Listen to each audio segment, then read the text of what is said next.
finalmente saiu, desencruou, destampou o pacote do governo chamado Brasil Mais Forte. Governo eficiente, país justo.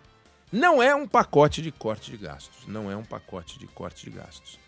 É um conjunto de compromissos, de propostas, de promessas, de ideias, de sugestões, de recomendações, que, se aprovado, pode ser que dê um sinal num caminho que, num determinado cenário, dê crescimento, quem sabe, se o Congresso conseguir aprovar, e se for aprovado nos termos e a economia reagir como está, tudo dentro desse conjuntinho de papéis aqui, pode ser que a gente tenha algum ganho. Mas a primeira interpretação do mercado não foi a mais generosa.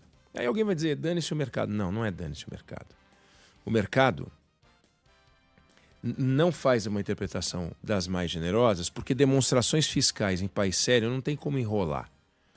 Não dá para, só porque o Haddad fez um discurso de cunho político, não foi o ministro da Fazenda que falou. Quem falou foi o possível candidato a presidente da República, se o Lula não quiser ser candidato a presidente da República em 2026, o possível candidato ao governo de São Paulo, se eventualmente for esse o desejo do PT. Falou o político, o ex-prefeito, o ex-candidato a governador, o ex-candidato a presidente da República. Esse foi quem falou ali. E falou também, em parte, o ministro da Fazenda derrotado em algumas das suas teses. O Ministério da Fazenda não queria algumas coisas. Por exemplo, fazer uma proposta de ampliação da isenção do imposto de renda para quem ganha até R$5 mil e perdeu. Não dá para dizer que o ministro da Fazenda é fraco, porque não existe ministro da Fazenda fraco. Ou é ministro da Fazenda ou não é. Agora, tem ministro da Fazenda que é czar e tem ministro da Fazenda. O Fernando Haddad mostrou que na luta do poder interno, na luta contra os Rui Costa, na luta contra o PT, na luta contra o presidente da República, no mundo das ideias, ele não conseguiu fazer valer os seus pontos de vista com o vigor que se poderia esperar caso ele fosse, por exemplo, tivesse na relação de poder o tamanho de um ministro da Fazenda que outros já exerceram no governo. E o desafio que a gente tem pela frente, o desafio que o Brasil tem, e não é o desafio do PT, é o desafio do Brasil. Porque não importa se o governo é do PT, do PL, do PSOL, do MDB, não vem ao caso. Porque esses governantes, eles passam. O Lula pode ficar mais 4 anos, mas ele vai passar.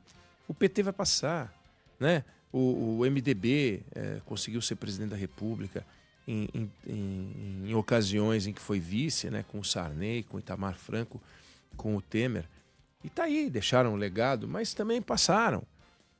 Então os presidentes, eles passam, mas nós ficamos, as nossas famílias ficaram. As famílias que nasceram aqui, as famílias que migraram para cá, as famílias que mudaram de uma região para outra, nós ficamos.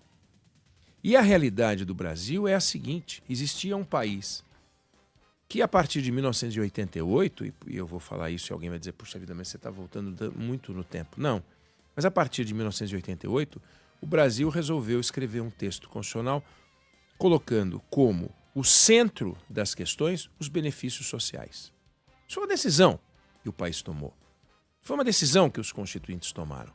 Nós vamos fazer uma Constituição que chamaremos de cidadã e que, na verdade, vai colocar um monte de direitos, direito. Depois a gente vê como paga. É uma Constituição absolutamente irresponsável, das mais irresponsáveis do mundo. Uma Constituição que dá direito a tudo, para todos. E, obviamente, não consegue dar tudo para todos, mas o que deu foi o suficiente, sem dar tudo para todos, para arruinar as contas públicas brasileiras ao longo do tempo.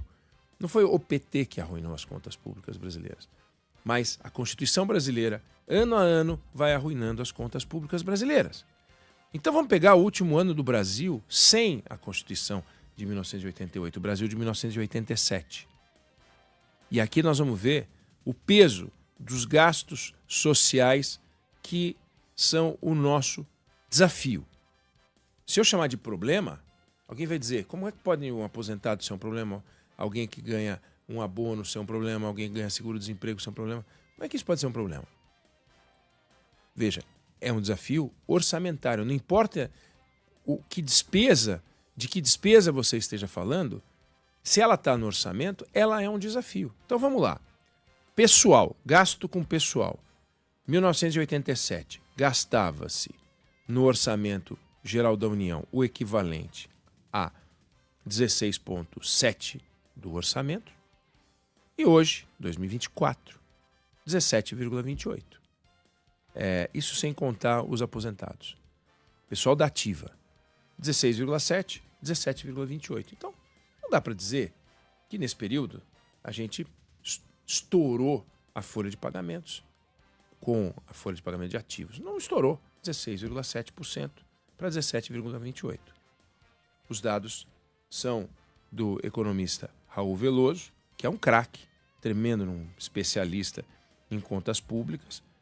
Ele é PhD em economia por Yale, enfim, foi do banco do BNDES, foi secretário de Assuntos Econômicos do Ministério do Planejamento, com consultor econômico e sabe tudo de contas públicas. Então você pega os dados que ele tem e você vai ver, pessoal, da ativa, 16,7, 1987 para 17,28, ou seja, não tem um estouro grande aqui. Aí nós vamos e a gente olha gastos sociais. Gastos sociais, regime geral de previdência, o regime de previdência dos funcionários, o regime de previdência dos militares, auxílio-doença, BPC e tal. Saímos, Débora, de 22% do orçamento para 60%. Aqui. Isso foi uma escolha. Foi uma escolha que o Brasil fez. Nós vamos ter gastos sociais muito importantes. 22% saiu para 60%. Eu não vou discutir se está certo ou se está errado. Eu vou discutir o seguinte: é dinheiro para chuchu. É muito dinheiro, foi uma escolha que a gente fez. Aí você olha o seguinte, e como é que você financiou? Porque eu estou falando de porcentagem, né? Se você põe de 22 para 60, você tem que tirar a diferença. De onde você tirou? Investimentos que a gente fazia 16% do orçamento, caiu para menos de 4%, por exemplo. Esse é um. Quando você vai olhar outras despesas correntes do governo, né, era 45% do orçamento, caiu para 19%. Então, aqui tem educação, tem saúde, mas como educação e saúde tem trava constitucional, não tem redução possível, adivinha? É a manutenção da ponte, é a manutenção da universidade. Você pega as despesas, o país está caindo aos pedaços, o país estatal, os postos de saúde estão caindo aos pedaços. Então, a gente fez uma escolha.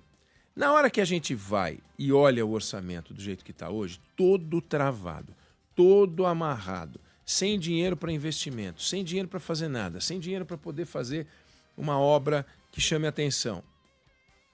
E você vê as despesas públicas crescendo e é uma loucura, porque o governo fala, por exemplo, neste pacote, que o dinheiro da Previdência vai crescer num determinado ritmo. Acontece que o volume de pessoas que pede Previdência cresce muito grande, cresce demais.